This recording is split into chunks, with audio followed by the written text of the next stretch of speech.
If you want to transfer data from your old phone to Samsung Galaxy A37, then in that case we can use the Smart Switch app, which is already installed on our Galaxy A37. We can find it in the Samsung folder in the app drawer.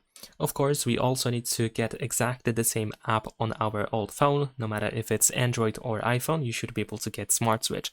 Now, if your previous phone is also Samsung Galaxy smartphone, then in that case, there is a chance that you already have this app installed on your phone.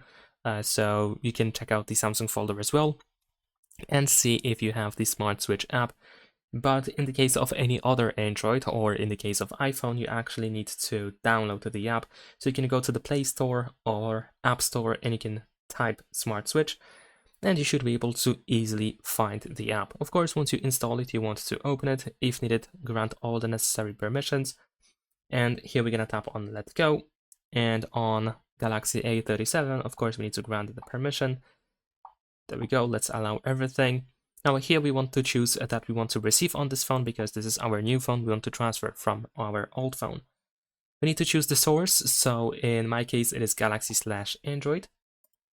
And as you can see, we have two options. You can transfer data wirelessly, or if you have a USB cable that fits both of your phones, then of course you can choose the cable option instead, depending which one you prefer. Now, in my case, I'm just going to choose the wireless option. There we go. And now we need to scan this QR code. So let's do this. There we go. We are going to be connected to a hotspot. In this case, of course, since we are using the wireless option, we are connecting to a hotspot on our previous phone.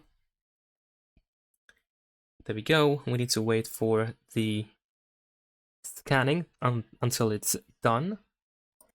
And then we need to choose whatever we want to transfer. So of course we can transfer everything. You can transfer accounts, calls, contacts, and messages. Or you can choose custom and then you can proceed.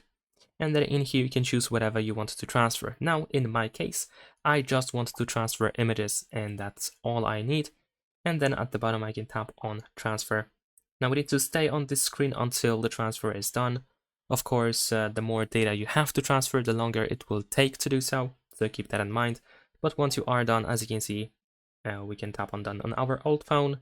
And also we have our transfer results. So we're gonna go next. We are all set. So let's tap on done. And that's all you have to do. Leave a like and subscribe.